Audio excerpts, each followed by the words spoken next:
Welcome back to another episode of the Inquisitive Mamba Podcast. This is episode 85, little Thanksgiving preview. Max was not able to join me this morning. We had some technical difficulties this morning, to say the least, and it sucked. It was unfortunate, but we had to roll. We had to rock. So I hope everyone had a great weekend. I know I did. Caught a lot of good football. Watched the F1 race this past weekend. I'm not a big F1 guy, but it was pretty cool to see. I know everyone's freaking out about this Max Verstappen guy. Overall, great weekend. The Gators lost. That was a really tough pill to swallow. I mean, oh my goodness, don't even get me started. Hey, the Patriots won to bye this week, so that even made me feel better. Didn't have to watch them lose this weekend. A lot of good football this past weekend, though. The Eagles, the Chiefs, Patrick Mahomes, Jalen Hurts. No, Taylor Swift was not at the game. We're going to get into the Taylor Swift pop culture stuff. Overall, great weekend of football. CJ Stroud, pretty good game from him. The Heisman race is still heating up with Jaden Daniels and Bo Nix. Daniels had a total of 8 touchdowns against Georgia State. Nix had a total of 6 touchdowns against Arizona State. So, and then we got this weekend, we got the rivalry weekend coming up. We got Florida State. We got Alabama and Auburn. There's going to be a lot of great games. The Iron Bowl for Alabama Auburn fans. Oof, we got Michigan, Ohio State. I can't forget about that one. Ryan Day, Jim Harbaugh, the backlash this past week. How is Michigan going to look without Jim Harbaugh? Is Michigan going to win their 3rd straight game against Ohio State? The Ryan Day, Jim Harbaugh, little jabs at each other. So I can't wait. This is going to be a great weekend of college football. But we got to do a little bit of a Thanksgiving preview. Joey, how are you feeling? Are you a ham or turkey guy? Well, for me, I'm a big ham guy. I absolutely love ham. Ham is superior to me than over turkey, 100%, hands down. A little bit of honey baked ham action. Turkey's good, but I don't know, just something about that honey baked ham. You just can't get it away from me. That is my dish. That is my meat on Thanksgiving. But my sides, oof, I'm not the biggest sides guy. I can't stand cranberry sauce. Cranberry sauce for Thanksgiving, I think, is gross. It just gets pushed to the side for me. I went to a friendsgiving this past weekend. That's also what I did this past weekend too. Pretty good, pretty fun. But I'm not the biggest cranberry guy. I mean, it's okay. It's kind of but my sides, mashed potatoes, an essential. Stuffing, mac and cheese, green beans, sweet potatoes, right there, and then like a Hawaiian roll or a bread roll. Whew, that's A1 right there. That is the key to my heart. So if you're looking for a Thanksgiving meal, that's mine right there. Ham, mashed potatoes, stuffing, no cranberry sauce, green beans. Okay, let's get into it. Apple pie or pumpkin pie? Well, I don't like either. I'm not a big pie guy. I really don't. Every time I think of apple pie, I think of the McDonald's apple pie. Now people probably thinking you're crazy. What? I'm not the biggest pie guy. I think you can just kind of push that one to the side for a dessert. I'd rather have cake. I think cake over pie all day long. Now I know pie on Thanksgiving is an essential, but for me, pie is a no. Keep throwing up the X like Des Bryant style, Cowboy style. But I don't think I forgot any. But we need to talk about this one here. A lot of people have asked me because, listening to the podcast and kind of hearing my thoughts about the NHL and sports in general, the Adam Johnson play where he unfortunately didn't make it, God rest his soul. And, his family's grieving at this time, but the play where he got, cut in the neck and unfortunately the player basically lifted his leg and cut him. Do you think it was on purpose? Was the Adam Johnson situation on the ice on purpose? I hate to say in any situation, and especially in hockey, because I played hockey since I was a young kid. It looked like it was on purpose. It was really unfortunate, but in a situation like that, why are you lifting your leg? I mean, I played hockey since, coming out of the womb, but lifting your leg like that, and I watched it back this morning, and you can't really, it's hard to see it in full time because they try to slow it down, but watching it and seeing there, it looks egregious. I mean, it looks, of course, everything slowed down looks 100% worse than what it is, but this situation here, why are you lifting your leg? Is there something more to this story? I know he's being investigated and they brought him in, and it's just a really unfortunate thing because you never you never want to see that in sports, let alone a player passing away. I mean, that's just horrible, especially for his wife and their family and just the sport of hockey. Now, the big one here, though, is should the NHL implement net guards? I think it should be up to the player if they want to wear a neck guard or not, because we have seen situations like this happen in the past. And bringing it into the light with this past one here with Adam Johnson, but the NHL should not ban neck guards. I think it should be up to the players to decide if they want to wear the neck guard or not. Just like how players wear the half shield, right? And people can say, well, it's not as dangerous. Well, you can get a skate to the mouth anytime you want. I was playing this past weekend and in a men's league game, and I was coming down the ice, and the other guy, my teammate, was actually coming down the other side of the ice, and we kind of collided, and I bumped into him with my skate. Now, I had a full-on bubble, I had a full-on face shield, and he was wearing a full-on helmet as well. So when you sit there and say, should the NHL put a neck guard in, should they continue to be stringent upon these rules? I know TJ Oshie has been the spokesperson for the NFL, the spokesman for the NFL, and he's been wanting to really crack down and help out and say, hey, we really should ban this. Now, I know at lower levels it is required. When I was younger, it was required to wear a neck guard, but I think as you get older, when you get past 18, it should be up to the player, the individual, to decide whether or not they want to wear the neck guard or not. Now, I know other people just with their safety, and it's like, okay, if you want to wear a mask, if you want to wear a neck guard, you wear a neck guard. I don't want to wear a neck guard, that's fine. But also on the other side of the coin is, well, hey, you got to protect me, I got to protect you, right? We're in this all together at the end of the day, right? So that's kind of my little bit of thoughts there about the whole NHL neck guard stuff. But let's get into some NFL football. How about that Chiefs-Eagles game? I mean, that was one for the books. You had Jalen Hurts and Patrick Mahomes, the Super Bowl rematch. The Eagles came back down from 10 points in the second half. Kind of a flip-flop because, the Chiefs came back from 10 down against the Eagles in the Super Bowl. Now the stakes weren't as high. Okay, we get that. We know, but still, Monday Night Football, we haven't really gotten a great game overall between the Monday night, Thursday night games these past, because we got robbed from the Joe Burrow, Lamar Jackson game. We all know Joe Burrow got hurt with that injury there. So, but overall, great game. The Travis Kelce, Taylor Swift stuff, right? Okay, Taylor Swift doesn't have anything to do with football. I got you. Okay. I don't want to sit here and say that Taylor Swift had any effect on Travis Kelce's bad play. I think Travis Kelce is playing hurt. I don't think he's 100%. I know you can say, well, don't say that. The Eagles had a great game plan against him. Yeah, of course. Most defensive coordinators with a brain will double Travis Kelce. They'll put bracket coverage on him. But the point is it has nothing to do with Taylor Swift. It's not, the bye week, he was partying, he was having fun. It's NFL football. It's a week-to-week thing. It's a hard game. It's a rain game on a Monday night game. But I do think Travis Kelce is playing hurt, and I think age is definitely catching up to him. Yeah, okay, he got the one touchdown, but he's getting older, and it's going to happen. He's playing banged up, and plus, we're later in the season. Every player on the 53-man roster is playing hurt. Nobody is 100% fully healthy. You can't sit here and tell me that every single player is not playing hurt, right? Lamar Jackson was gimpy against the Bengals in that Thursday night game. He busted his ankle. It's going to happen. Like, your players are going to get hurt. Jalen Hurts is playing with a bum knee. It's the way it is, right? It's football. This is what we watch. This is what we live. This is what we sign up for to play. If you're a player, you're gonna get banged up, right?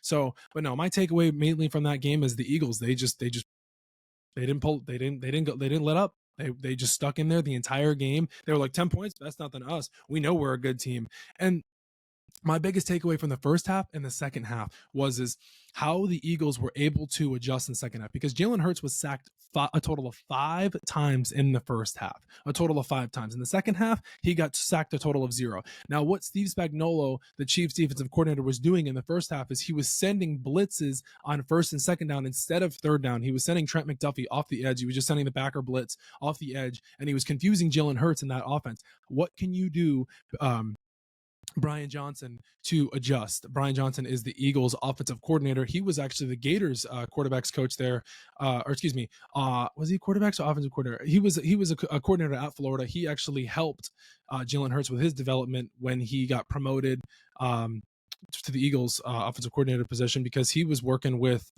pretty sure it was it Shane Steichen? Yeah, I think it was Shane Steichen. Anyways, all right. So the point is Jalen Hurts has benefited a great deal from Ben Johnson. Anyways, let's move on to the Broncos and the Vikings game. The Broncos keep winning. I don't want to sit here and say, because if I'm wrong about my sports takes, right? Okay, Russell Wilson was not playing up to the standards that the Russell Wilson that we've been used to seeing in the National Football League, right? Because all those years in Seattle, he was playing tremendous. He was playing great. But the thing here with has Sean Payton fixed Russell Wilson? I don't want to sit here and say that, because I've always thought Russell Wilson's a great quarterback. I don't think that Sean Payton's necessarily. I think he's helped him out a lot. I think he's helped him out, but I also think too, Cortland Sutton has been extremely beneficial for Russell Wilson. He has helped him out a lot. He's actually bailed him out a lot in these past few games. Now, I don't want to, people can say, "Whoa, dude, he didn't really bail him out." Well, he's been playing very, very good. He's played exceptional these past few weeks. Their defense is playing well. They've fixed a few little things there. They got rid of Frank Clark. They got rid of Randy Gregory.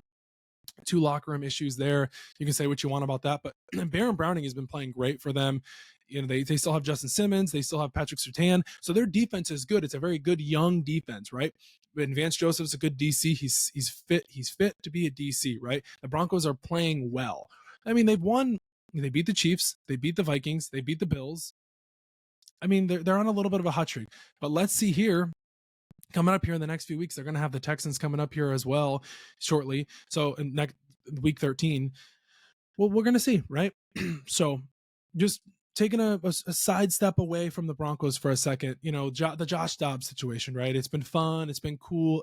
I still think Josh Dobbs is a backup quarterback. I think we all know that, but it's cool to see a player like this get this opportunity on this big stage, right? Because he's been doing this without Justin Jefferson. He had a decent game, but it's still cool to see, because we thought the wheels were going to completely fall off when Kirk Cousins got hurt. He tore the Achilles. Oh no, what are they going to do? And then Josh Dobbs comes in and kind of saves the day. And it's cool to see, it's a fun story. I love Kevin O'Connell. I think he's an offensive genius. I love his play calling. I love his mind. He was actually a New England guy as well. He was on the that 2013 crazy coaching tree with McVay, Mike McDaniel, O'Connell, Shanahan. I mean, that coaching tree right there, you can just grab it and just say, hey, can I get some of those offensive plays? What are you running over there? I need to know what you're running over there. No, but it's been pretty cool to see. So, but we're going to go back to the Thanksgiving little talk here. We're not talking about food. We're talking about a little bit of the Thanksgiving game preview. So for our Thanksgiving games, we have the Packers, the Lions, the Commanders, the Cowboys, the Niners, and the Seahawks. 3 fun games. The early game is the Packers and the Lions. Lions are 8-2. Commanders and the Cowboys is the second game. A little when your bellies are kind of full, you're getting ready to. You had the little bit of breakfast, but now you're getting really ready to eat. And then the third game is the Niners and the Seahawks. Your belly's getting ready to eat again. So you've been eating 3 times today. You got to get to the gym. Am I right? No, these are going to be great games overall. You just saw the Niners beat the Bucks in Brock Purdy's perfect passer rating, and you had the Seahawks just lose to the Rams by 1 point. The Geno Smith elbow injury. How's Geno Smith going to play on a short week with this elbow injury? What's the situation here? I haven't fully, dove into it, but we have a day. We're getting football right around the corner, right? Thursday. So we're rocking and rolling into it, but I'm excited for these 3 games. Thanksgiving football is always fun. It's not a Thanksgiving unless the Cowboys aren't on. The Cowboys are always on Thanksgiving. We all know that. So it's nothing new. But no, I'm excited for these 3 games, and I don't know how you can't be, So, and then Friday, we got our very first Black Friday game, the Jets and the Dolphins. That's going to be awesome to see. And I was like, oh, of course, Amazon, but hey, it's smart marketing.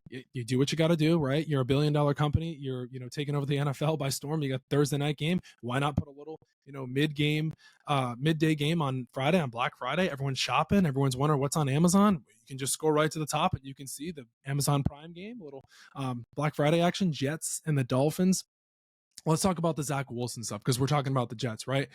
It's so tough in the NFL, right? It's a week-to-week thing. You're not playing good, but it's so hard to pin all the blame on Zach Wilson because their offensive line is abysmal. A part of the reason why Aaron Rodgers got hurt, right? Even Rodgers this past week on Pat McAfee's show, he said, not quote for quote, but he basically paraphrased this. He said, I really feel like I failed this team. I really feel like I failed Zach Wilson, because if I would have been out there, things would have been different. And I think what Rodgers means by is, like, we're not talking about the wins and the stats and all this, like Zach Wilson's development, his growth, because yes, Rodgers being sidelined is a crucial, beneficial. It sucks, right? It's terrible. But Zach Wilson sitting on the sideline can sit there and see and grow from watching Aaron Rodgers. Okay, you made that throw over there. I missed that read. I can watch one of the greatest of all time. And I think obviously that was the Jets' plan. Of course, let Zach Wilson sit behind Aaron Rodgers, and watch him develop, right? Let Wilson develop under Rodgers, right? Just kind of like how Jordan Love did a little bit with Aaron Rodgers, right? Now everyone has their own opinions about Jordan Love. We're not talking about Jordan Love at the moment, but it's tough. I mean, even they showed, I saw a clip yesterday of Garrett Wilson being interviewed by the New York media, and the New York media is just brutal. I mean, they are just terrible, and it sucks because Garrett Wilson, that's his friend. What is he going to sit there and say, Zach sucks? No, and it's tough to see because I really think that's it for Zach Wilson, bearing anything unless Tim Boyle completely stinks it up, and then you bring Trevor Siemian in and he stinks it up. But I just don't see them going back to Zach Wilson for the rest of the year, barring any injuries. Knock on wood, we don't want that to happen, but it just looks bad. So it sucks. It's a very tough situation for Zach Wilson and the Jets. And, sometimes you sit there and you can, ridicule him and he sucks and this and that. But at the end of the day, he is a human being, right? And I know people, of course, we all critique players. That's their, what we do. But when it's put into a situation like this, it's tough because you never want to see. I mean, it's tough. It really is. So NFL players, this is a good one here. The NFL players voted on the following via The Athletic. Best player in the NFL is Mahomes. Fair. Best trash talker, C.J. Gardner-Johnson. I can totally see that. Coach you like to play for, Steelers, Mike Tomlin. I can totally see that. The most annoying fan base, the Eagles. Some teams could rival that, but I go with that. And then the worst stadium is the Jets and the Giants, and the best stadium is the Chiefs and the Eagles. I don't know. I thought that was an interesting one there. I mean, you can go so many different directions with all of that. But college football, let's talk about it. The Jordan Travis injury. Oh my gosh, I felt so bad for my Florida State fans, and I'm a Gator fan. And you're going to say, well, why are you feeling bad? What's going on? Well, if you have a heart, and even if you just set aside from the game of football, this kid has brought so much energy and passion and love to this organization, to this community of Tallahassee, to the Florida State fans. I mean, he stuck with them through the good times, the bad times. He got hurt last year, and now it's tough to see because you have you're one game away from the last game of the season, and you're playing Northern Alabama, and you get hurt on a hip drop tackle. I don't want to talk about that because that just puts me into a state of mind. It really makes me upset. My thing in here is why are we scheduling a game like this at the end of the season for Florida State? Northern Alabama. They shouldn't even be playing them.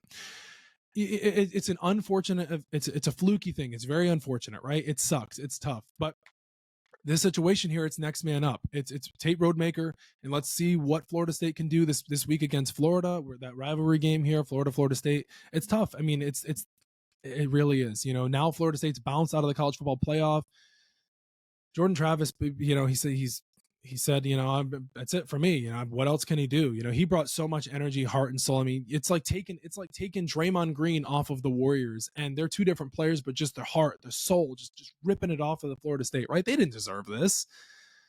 And yeah, Florida State, you can say what you want about them and their fans and this and that, but he's a human being. He's a football player. He seems like a great person. I wish him nothing but the best, a speedy recovery, because that's just a shitty way to go out.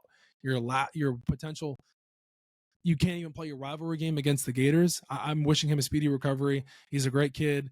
I've been hard on him throughout college football, but just going through that, you never want to see a player go through that. So that's my little bit of take on Jordan Travis. Wishing him nothing but the best, speedy recovery, and yeah, it's just a tough one there. So first time since 1969, the Lions and Browns have each won 7 of their first 10 games. The last time this happened, the Jets were the defending Super Bowl champions. Bill Belichick was a senior at Annapolis High School in Maryland, and Apollo 11 landed on the moon.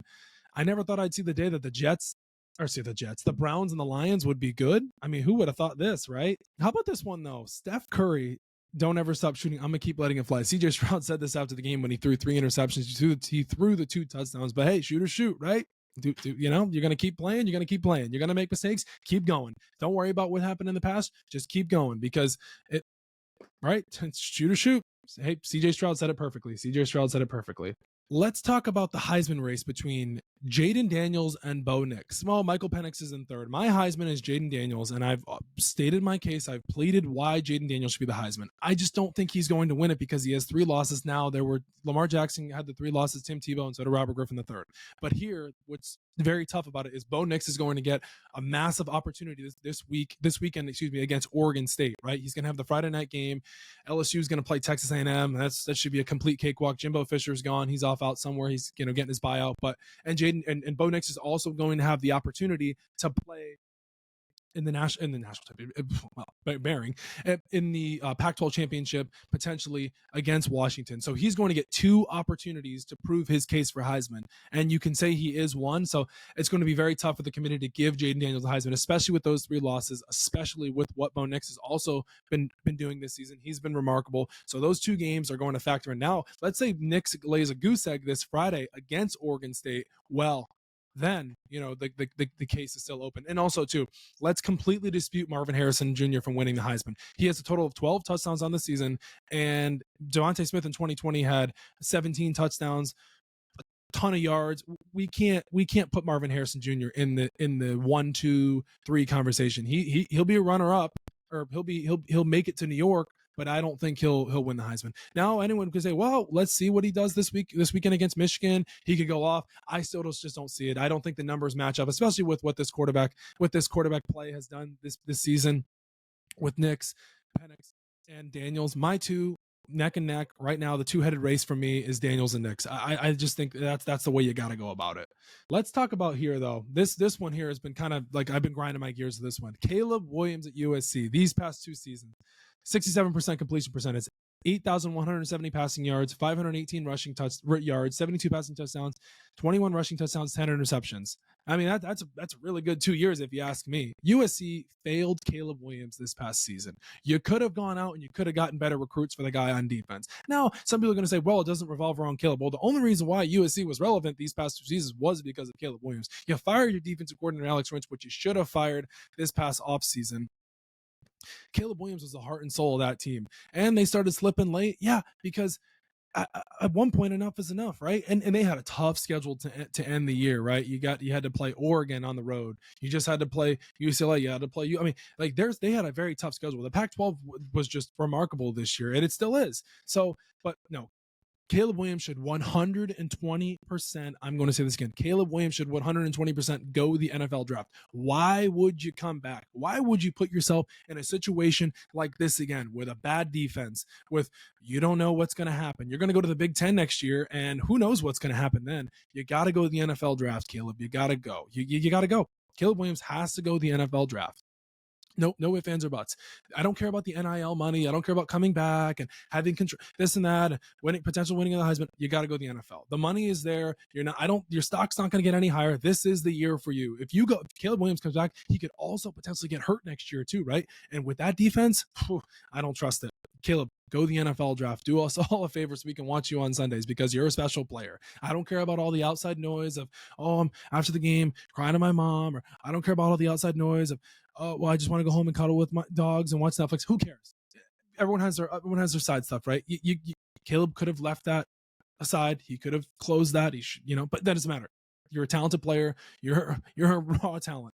Caleb's going to prove that he is the number 1 pick. Comes around when the NFL Combine time. Go the NFL draft. It's in your best interest. How about this, though? Little pop culture here for all of our pop culture fans. Travis Kelce shares his favorite Taylor Swift lyric from a song he wanted to hear live, for sure. So Travis was also at the Eras Tour before on his bye week, and he has no problem professing his love for Taylor Swift's music. While he may be having a stellar 2023, he's also a fan of 1989 Taylor's version, Blank Space. And that's when she sang Blank Space. He said, that's the one I want to hear live for sure. So I don't know. I thought this was kind of funny, but it's a good one here. How about this one, though? Donna Kelce regrets response to Today's Show question. So basically, a few months ago, Donna Kelce said the relationship, she responded, she's like, it's okay. Well, now she kind of regrets it because she's seeing like it's coming into full play that they're like fully dating. So, but there's a lot to unpack here, though. I don't think we can talk about it all today because we're kind of on a time crunch here, though. But Travis Kelce had a Wall Street Journal interview, and he basically kind of opened up about his time with Taylor Swift and the rest of his football career. And Travis Kelce, I think the end is coming for him 100%. You got 2 Super Bowls. what else do you have left to prove? You're already on the all-time high accolades list. Like, you've got to, like, what else is there left to prove, right? I think there's a career waiting for him in broadcasting. I really think so. I think the relationship is starting to really come into play with him, and I think they'll start to settle down eventually, and we'll see. Now, I could be completely wrong, but I think, like, going back to what he said, the injuries start to catch up. What else more can I do, right? So, yeah, it was just one game against the Eagles, but he looked rough, man. I mean, yeah, the fumble and all this and that, but I mean, he looked rough. He really did. So, as Kelce told Wall Street Journal magazine, I don't know if I want to get into all of it, basically about the relationship, but but the January issue will be out on newsstands on December 9th. He opened up in the interview about his relationship with Swift, from how they met, what he admires about the 12-time Grammy winner. She's hilarious and a genius. They share a similar outlook on family and work, but there's so much more to talk about. But how about this one though? Chipotle renamed a Kansas City location to reference Travis Kelce's old tweets. This was funny. Travis Kelce's like 2009 old tweets when the NFL stars went viral. Fans poked fun at him because he misspelled the Chipotle name wrong, and Chipotle in Kansas City changed their location name to Chipotle. I think for the longest time, most people said Chipotle, right? Was he not the only one? It was kind of funny though, because I think we've all said Chipotle before. This one here though, I saw this one online, and this one was really I wanted to talk about. It was a situation on a plane. Possessed woman on the Frontier flight should have been blasted. I mean, this was insane. So a Frontier flight person that was on a flight basically went insane. She was foaming at the mouth and ready to fight anyone at 30,000 feet in the sky. What in the world? This is why you don't fly Frontier, people. This is insane. Now, this could happen on any flight, but this is like the biggest issues I always have with flights, right? Like, what is going through people's minds when they're on these flights and doing stuff like this? So, like, I don't know, man. Like, this is stuff that like really gets me. I always get freaked out by this. This isn't just some woman flipping out. We're talking full bear crawling over the seats and while foaming at the mouth. What? Oh my gosh. Like that is just insane. I don't even know. I don't even know how to how do you even explain that? That's just insane.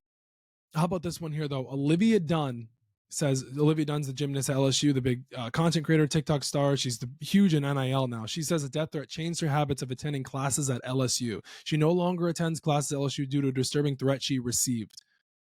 Oh my gosh, that's insane. What goes through people's minds for like to send death threats to a college student? Like, you're that obsessed with a person? Like, I saw at the the College World Series when she was there, when LSU was playing Florida and they were in the College World Series, people were like running up to her for autographs, and like even dads were running up to her. It's like, huh? She's a college girl. Like, why? Leave the girl alone. Like, let her be in peace. I never understood the whole obsession with wanting like a college, like it's a college student's autograph. Like, that's so weird. I don't know. But yeah, an LSU police report indicated that there was a death threat sent to the star gymnast through Instagram on December 2nd, 2021 from a person who threatened to shoot up the school's campus, according to the same report. No arrest was ever made. People are just insane. I mean, that's utterly insane. I can't even believe that. Oh my gosh. No wonder why she doesn't go to classes. I don't blame her. Why would you after that?